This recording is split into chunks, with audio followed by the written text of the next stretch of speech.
episode of 305 Vox Populi here in the town of Miami Lakes. I'm Mayor Manny Cid. We have an incredible guest today. We have Charlie DeLucca, the one and only Charlie DeLucca. How you doing, Charlie? Very good, sir. I don't know if I'd say the one and only, but I appreciate it. I know. No. You definitely deserve it. We'll get into it as to why I say that here in our community, why he is a pillar of Dade County. I want to first thank some of our sponsors. We're powered by Miami Lakes AutoMall. Shout out to Fred Senra. They're located at 16600 Northwest 57th Avenue here in Miami Lakes. His phone number is 305-455-3510. Their donation is why we were able to buy a lot of this equipment. The mural, what do you think, Charlie? Oh, it's incredible. Yeah? I was just talking about it when you walked in. They did an incredible job. Great touch. So, yeah, that is local artist Grisel Gajano. You can text her at 786-353-8608. Our food sponsor today for our team is Diced of Miami Lakes. Shout out to Alejandra Busto from Dice Management. Those folks are amazing. 7425 Miami Lakes Drive. Their phone number is 305-961-1032. I was actually there on Friday. The food is phenomenal. It is excellent. And our film production team, Matter Lakes Broadcasting. So, Charlie, this started off last year as just an idea. They had a couple folks come in, 7 students, to try to get it done, and it's rolled into an entire broadcasting academy at the school. There's 90 kids part of this team. It's fantastic. And those two gentlemen right there, they're the real deal. When you talk about putting this all together, showcasing to kids how to edit it, direct it, produce it, just get it all done. It is phenomenal. Dynamite. I actually had an opportunity to talk to a couple of them before you got here. It's very impressive. It's very neat to see people doing stuff like that, get the kids trained early on what's really going to become the next avenue for news, media, and information. You got that right. It really is interesting. But getting to you, you're a Miami Lakes resident, somebody who loves this community. When everybody talks wonders of you, right? People, because of what you do in the community. But there's a why. Why do you do what you do? And I think that's the first question we always open up, because we know how special of a question it is, because it jumps into your past, into your present, your future. But why do what you do? Well, first of all, I got to challenge it, because I'm going to be the only any guy 50 years or older that's born and raised in Miami Lakes. So not only am I a resident here, I was born here. I was born here when there were only 12 houses in all of Miami Lakes. We lived in the 7th house. So back when it was all cow pasture and the milk dairy farmers were still on property, I lived here. Only 12 houses. Wow. My dad bought the 7th house. My dad was actually the head pro, which is my why. My dad was the head pro at Miami Lakes Golf Course, at Shula's Golf Course in 1964. And I was born in 67. So I guess my why as to what we do in our community is because my father started our 501c3, which is our not-for-profit that we use to generate revenues and sustain what we do for the kids in the community, was started right here in Miami Lakes. It's become one of the largest junior golf youth organizations in the country. There's 150 first tees in the country. We're one of the top 5 or 6 in the country. And it's because we have a great team. We have a great partnership. We have a lot of really good sponsors. And it's what it takes to be successful in impacting your community. It takes the community. It takes everybody. No, you got that absolutely right. And I had the honor to meet your dad, right? Yeah. Great man. Yeah. Great man. And I know the legacy that he left here in our community is very strong. When you hear the name DeLucca, between you and your pops, you guys have done wonders. Thank you. But yeah, the first tee. So I'll share the story. I was riding bike from downtown Miami all the way back to Miami Lakes with Rudy Oredo and Eddie Blanco. On the way back, we're like, you know what? I'm gonna call Charlie. I think let's stop by Mel Reese. And when we show up, and by the way, when we talk about Mel Reese, I know everybody's talking about Mel Reese because of possible soccer stadium and all the stuff that's gonna possibly happen. We'll get to that in a bit. But I remember showing up, calling you. You're like, hey, I want to show you the operation. Yeah. So it's not only just what you guys do on the golf course, but food. You run an entire restaurant. Yes, sir. You run, kind of like that. Those little suites, like the Top Golf suites. Yeah. You do it all. And like I had mentioned earlier, I walked in and there were top 100 players in the world just walking around, like if nothing, like, hey, how are you? That's golf. Like, I was like, golf. But that's our sport. I have a team. I have over 50 employees. I have an incredible team, and that's what it takes to do what we do. We operate a public facility. We operate it at a profit. We run a restaurant. We have a pro shop. We have retail. We have a practice facility. We have practice, what we call hitting bays, where you take private lessons and do private things. We also have facilities on the back. When that driving range was designed, it's 10 acres. So like today, we've had 140 to 150 Special Olympics kids every Wednesday for the last 9 weeks. So today we had the buses from Dade County Public Schools come. They brought us our Special Olympics kids, and we set up programs all across the back of the driving range. We can operate and run 150 special needs kids at one time and never interfere with the operations of the golf course, the restaurant, the driving range. It's my dad's layout and plan from years ago that's just works. It's very successful. You know what stuck out to me the most was our final stop in the tour, when you took me into the center where the kids are at. Yeah. And you were talking to me about, man, Manny, these kids are getting scholarships. They're in here, 100% graduation rate, 100% are going to college. And I'm like, man, that's so special, especially a kid like me who, when I grew up, golf was not accessible to me. I'm being real. I grew up playing baseball, playing basketball, but golf was an afterthought to me and to my family, because there was no way. It's known as a very expensive sport. And it has a bad reputation that way because it's not necessarily that way. There's first tees all over. And my father was doing it in the 60s, so there's groups that aren't first tees that are still making sure golf is accessible to kids. Right now we have anywhere from 200 to 300 kids a week going through our facility. And it's not just golf. It's about building character. There's a seamless approach in the first tee curriculum where we teach character enhancing. We give kids an opportunity to set goals, and we give kids an opportunity to learn to fail. And that's probably one of the hardest things for kids to understand now. Today's day, everything's immediate.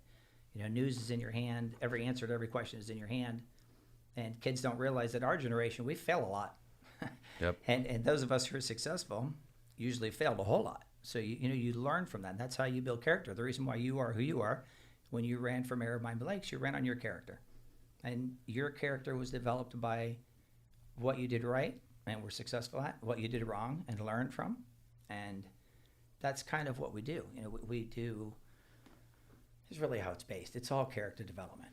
And we have a seamless approach that allows kids to set goals, that allows kids to find what they want. We don't expect very many kids that go through our program to become the number one golfer in the world, although we've had it.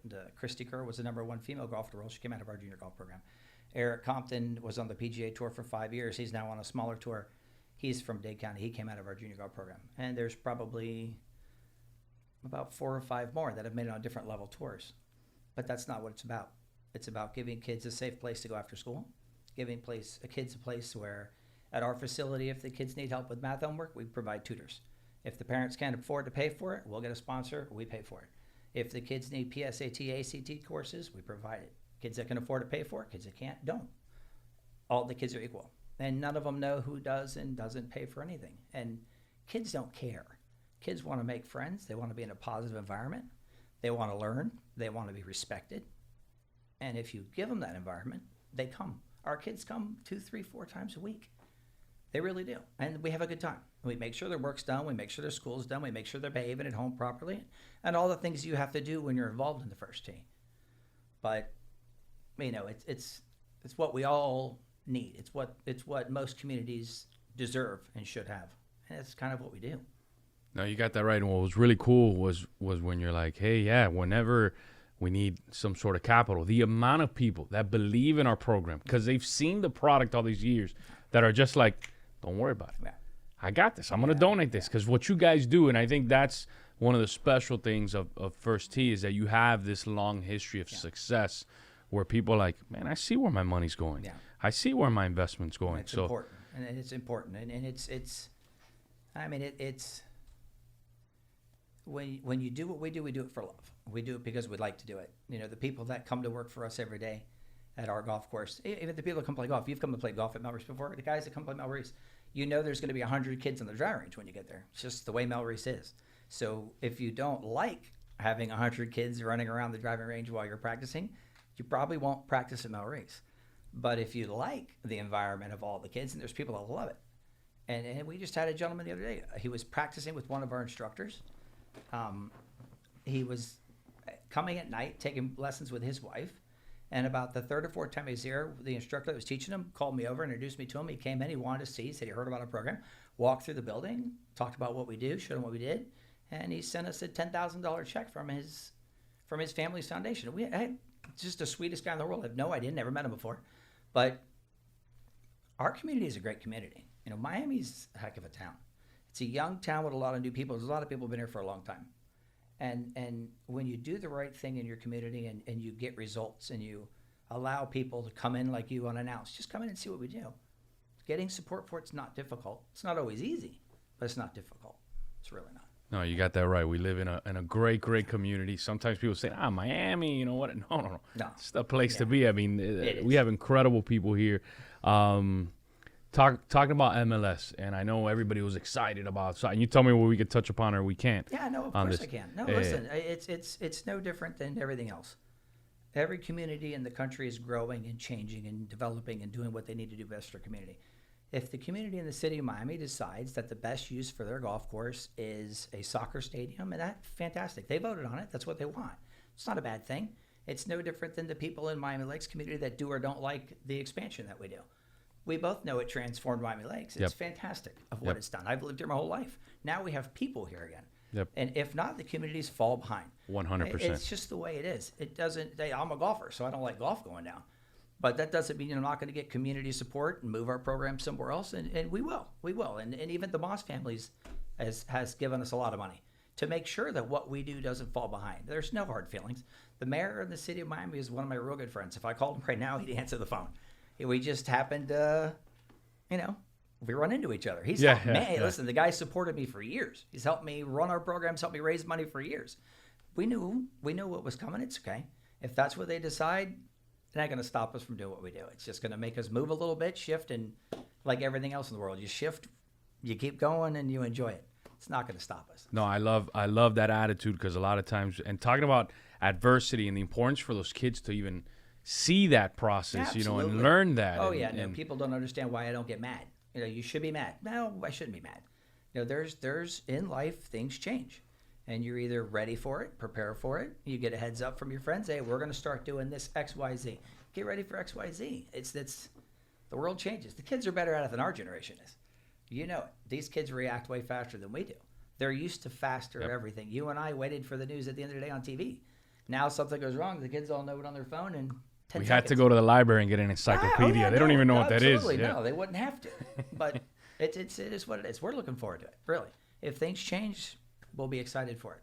It's nothing but another challenge. No, that's awesome. Challenges are opportunities, right? Yeah, absolutely. Yeah. Absolutely. Yeah. No. That is phenomenal. So one question I know the kids wanted me to ask you is, what were some of the biggest challenges you had in the golf course at Mel Reese, with the first tee, kind of bringing everything together, and how did you, overcome that? Because I think that's an important process for them to see, successful people, and that's what we kind of do in the podcast. Successful people not only share your why and everything, but share maybe some of those challenges and how you surpassed. I think there's a lot of challenges. I think you get presented with challenges every single day.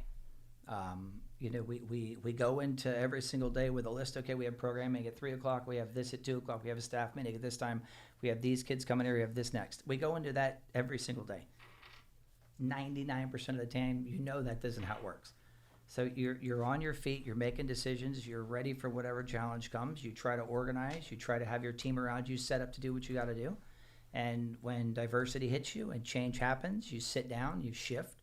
You handle, you make decisions, you do what you can do that day. You start the next morning on finalizing whatever you got and starting your next day. No, that's very, very true. So I know that there were rumors at first that you guys possibly will relocate to the lakes or look at the lakes. We've talked. Right now we do programming. We do programming at Mel Reese. We do programming in Homestead. We do programming at a golf course in Doral. We've done tournaments and we've done programming here at Miami Lakes before. If we call the gentleman that, Stu and all the guys that run Miami Lakes, if we called them right now and told them we had a tournament on Sunday with 100 kids and we need a space, they'd give it to us. They're a phenomenal family. And we've talked to them. We're excited about it. If I mean, you've seen what it takes to run our operation. It's not, we have 3,000 square feet of classroom and teaching areas and storage areas and locker rooms for the kids after school. It's not something that fits into a golf course that was built 30, 40, 50 years ago, because those things have changed. So if in those talks with them, if what they're planning for their golf course, if we fit, we'd be thrilled.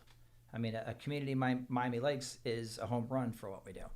It really is. I mean, you've got a half a dozen schools walking distance from that golf course. So imagine where I am at Melreese is way away from schools. We have nothing near us, and we can get 200-300 kids a week through. At Miami Lakes, you've got a few thousand kids you could get to every single day. And we send instructors. I sent on Monday 2 of our girls. We have 2 girls run our programs. My program director is a young lady from Sweden, and my main instructor for my first tee is a young lady from England. So we have 2 women that run our programming. 2 of our the 2 male lead instructors are both boys that have come up through our programming, and both of them played on the Latin American PGA Tour. All of them have golf tour experience, all 4 of them, and they're our lead runners for our programming. And they go to schools. They were down at Homestead on Monday morning teaching 2 different PE classes. So we start off by taking our programming, taking our educational part and the fun part of golf, and we'll pick a word like perseverance. One of our core values, okay, today we're going to work on perseverance, and we'll set up a golf thing, make them struggle a little bit, explain to them what perseverance is, touch on a little bit, explain to them what setting goals is, touch on a little bit, and then walk them through it in golf, and then turn on with golf and say, okay, how do we work on setting goals at school? How do we work on setting goals at home? My dad would sit with the kids at the end of the day and go, okay, I believe all the boys should open the doors up for the girls. So none of the girls in here should touch a door. All the boys should open the doors. And I think when you go to your car, you should open the door for your mom. And when she comes up to the building, you should open the door for your mom. And then my dad would sit in the parking lot the next morning and look to see which kids held the door open for their parents. And he'd sit and make notes and then sit down with the kids and talk to them at the end of the day. And they would love it. I mean, it would become funny, laugh, pick on who didn't do it. They'll laugh, have a great time, talk about why we do it, and then watch in a week out how simple things are taught and learned, and the kids like it. It's fun.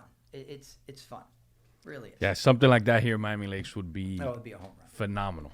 No doubt. Phenomenal. Plus, you could probably walk there from. Yeah. Yeah. Or I could get a golf cart. Yeah, for sure. That'll be a game changer. So, something that the students wanted me to touch upon, the 9 core values: Correct. Sportsmanship, responsibility, perseverance, confidence, judgment, courtesy, honesty, and respect. Correct. Get into those, and I'll give you an example. When we talk about sportsmanship or even respect, I was at I coach flag football, so we're at a flag football game this weekend, and one of the coaches was like, wanted to get into a fight with some of the other parents, and I'm like, right. Man, this is a 10U football game. Like, what are you showing? The kids, this is not just because somebody threw a flag. Like, this is not the end of the, and I think it's important from us adults to kind of look at these, and I was impressed, but yeah. To set a bar, to set a standard, you think? Thanks. Well, I tell you, golf's a unique sport. Yeah, most other sports, you got to be very physically fit. Golf, you don't necessarily have to be as physically fit. Golf's not an easy game to learn. For those of us who've tried it, I don't know if you've played it. It takes a long time to learn. Perseverance is a great one for golf. I think the way we touch golf, sportsmanship. Golf's the only sport where there's no rules official. There's no referees. There's nobody there to call a penalty on you. When I play in a golf tournament and I play golf against you, I know the rules of golf. We learn them. If I move my golf ball, I call the penalty on myself. If I don't, I cheat. Now, I know I cheated. You're never going to know I cheated. But that's kind of the game of golf. You can learn a lot by playing around the golf with somebody. You spend 4.5 hours. And talk about parents who want to spend time with their kids. Pick a sport where you get 2 hours, 2 hours and 50 minutes if you play 9 holes. 4 hours, 4.5 hours if you play 18 holes.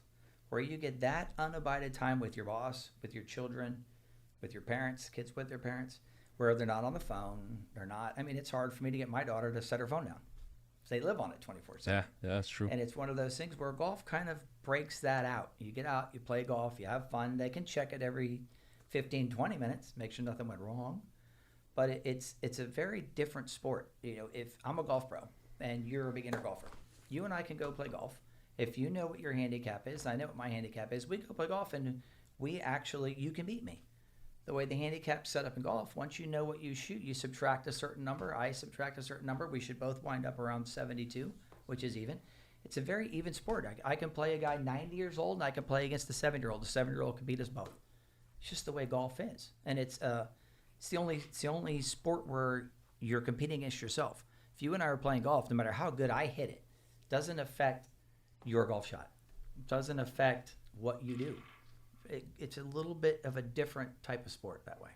That's interesting. Two things that we do here that are a little different, and we kind of flip the script. But one of them is that they get to ask a question off cuff. So, Lou, what do you got for us today? So I want to back it up. As you're speaking about the youth being involved in your program, I think interest in the sport comes from the top. No, I don't think I know. You know, obviously, the kids don't play basketball in the streets without, you know, the NBA influencing them and you know, so on and so forth. So I want to ask you a question from the top. What can the PGA itself do? They do. Absolutely they do. Go ahead. So what can the PGA do to somehow use what you're doing in implementing that interest into our youth? There's two PGAs. There's PGA of America, which is I'm a golf pro, PGA golf pro. Then there's the PGA Tour that you see on TV. The PGA Tour basically oversees and operates the first tee. The reason why the first tees exist and all of the media that we get and all of the help that we get stems from the PGA Tour. They're the ones that really oversee and operate. They're the arm. The first tee's an arm because they know they need to bring youth into their sport if they want their sport to survive. The PGA of America, which is what I am, the golf pros that run golf courses, they have all kinds of programming. They have all kinds of access for golf courses. Right now we're doing one that's the PGA of America that is, I'm going to think of the name for a second, it's going to slip my mind, where we put teams together. It's all beginner kids. You take 10, 12 kids, you make a team. If they've never played before, you two play together.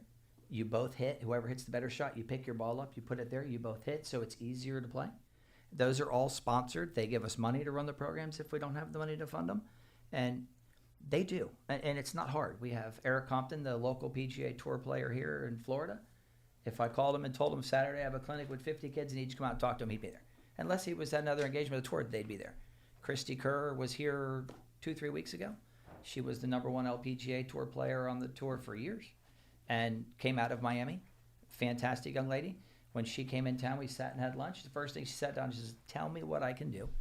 I owe your dad everything your family's done for golf down here. Tell me what I can do where I can come down and I can affect your girls program. Right now we have the largest girls golf program in the country. So the LPGA started girls golf. Now they're founding. So they have the LPGA and the PGA. The LPGA started girls golf. There's girls golf programs all over the United States.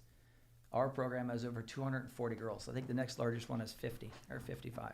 Wow. They're huge. So those things exist. Those avenues are there. And you just remind me of something else I want to say, and it completely slipped my mind. Now I'm mad at myself. What else?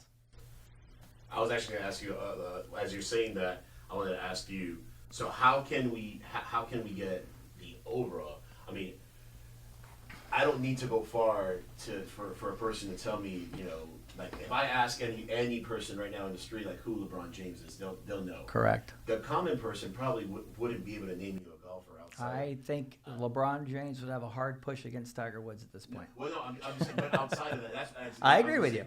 Outside of Tiger before Tiger Woods, our sport may have struggled. So when Tiger Woods came about, what superstar these guys and gals? I think it depends on what sport you follow. The kids that follow golf could probably name half the golfers, just like you guys can name half the basketball players. I don't know a whole lot about basketball because I don't really do basketball. It's just not my game. I love football. I follow golf like a maniac because it's what I do.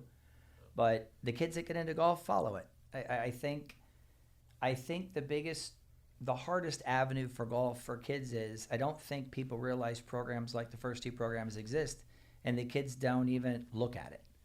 Because they look at it and think, oh no, this is going to cost $250 a week, and then I got to buy $500 worth of golf clubs, and now I got to buy a $70 pair of shoes. The kids at our program, the kids that have money pay for it. The kids that don't pay nothing. and they don't, and they won't have to. And there's a lot of that. There's a lot of that in our industry. They've learned that you have to make golf accessible. You have to make it, or else your sport's going to phase out and die. It's just the way it is. So the accessibility's there. If people that want to get into it, it's there. How do we do it? If I take 2 of my instructors and go to Miami Lakes Elementary School and give programs for PE for 6 weeks straight, promise you there'll be 100 kids on the driving range by the end of the month. Because once you introduce it to the family, show them what we do, show them the curriculum, show them how we're going to teach these kids to set goals, play golf, get their grades better, and just make them better citizens. Once you get that in front of the parents, they have no problem dropping them at the golf course. It's a great environment. I mean, it's an incredible environment. Really is. It's an easier environment than almost any other sport. Really is. If you drop a kid off at the golf course, they're surrounded by business people, local people that support their communities, their areas. It's a unique game, but it's accessible. Most people don't know it, but that's our job. Our job is to make them understand that the stuff is accessible. Oh, thank you, Lou. And one thing, as we wrap up, one thing that we do here that the kids enjoy is that we flip the script, so you get to ask me any questions that I've seen a couple. Yeah, my why is going to be what got you interested in the first tee and our programming? Listen, when the whole discussion started happening, to Tim Daubert, one of our former council members here, Correct. he would talk to me about the first tee all the time and how amazing Mel Reese was, and I remember running into your pops and to you and continuously hearing about that program, and I kept thinking about, I was like, man, why isn't there something here like that in the town? So that's why that day when I was riding bike, I was like, you know what, I got such a busy schedule. Today it's wide open because we got to stop by there. And what I saw was so special that I can tell you I'm incredibly interested in seeing that come to fruition here, because we need that accessibility for, I mean, think about it. Hialeah is the 5th largest city in the state of Florida. Northwest Dade in general, I mean, if we were a standalone county, it would be one of the biggest counties in the country. Absolutely. So the amount of kids here that can benefit from that, not only golf, but just those core values that sometimes aren't taught at schools, right? Schools are so busy teaching, what they got to teach, right? And they're testing and doing what they want, that sometimes even parents don't have an opportunity to talk about these core values are so important that that's really not only, I mean, to be honest with you and your pops, I mean, you guys are the ones really the great ambassadors in our community that made me think about it. And when I read your core values and I saw your program, I mean, we need something like that here. That's why the people in this neighborhood of Miami Lakes need to understand and thank the Lewis and the Stu Wiley, because believe it or not, the golf industry isn't a profitable industry. Golf courses are very expensive. It's cheaper to build things on them than it is to maintain them and keep them golf courses. And a real community like Miami Lakes should have a golf course. There's not that many left in Miami-Dade County. If you look at Palm Beach, there are probably 10-1 golf courses for the amount of people. Dade County doesn't have that many, so our sport in Dade County isn't as accessible as it would be if you got into Broward and Palm Beach. There's way more golf courses than there is in Dade County. The property in Dade County has more value for other uses. So when you have a family like the Grant family that are willing to take losses and lose money to make sure that that is part of a neighborhood, they should be thanked. Yeah, it's an amenity. It's an amenity no for a community, and if it's done right, then it's profitable. When things all work out, but it takes capital improvement, it takes investment, it takes making things better, making it work. That is no, and you've shown it in Mel Reese. Yeah, you run a profit at Mel Reese. Yeah, we turned a little city golf course into one of the top rated ones in the whole country. Really became one of the top rated golf courses and amenities in the whole country. It was a lot of fun doing it. It really was. That is awesome. Charlie, anything else you got for us in closing? No, I just wanted to thank you, and I appreciate it. And you guys are great. It's really, I enjoy coming, this being run by you guys. It makes it dynamite. It's very interesting to see how much pride you guys take in what you do and what you're learning. So appreciate it. And great seeing you, as always. Oh, good to see you too. And keep up the good work. Hopefully one day we'll be hanging out there and we'll have 200, 300, 400 kids in your program. That'd be fantastic. Yeah. And there you have it, folks. Charlie DeLucca from the First Tee Make sure you tune in next Wednesday on YouTube, Instagram, Facebook, and Twitter. We'll see you then.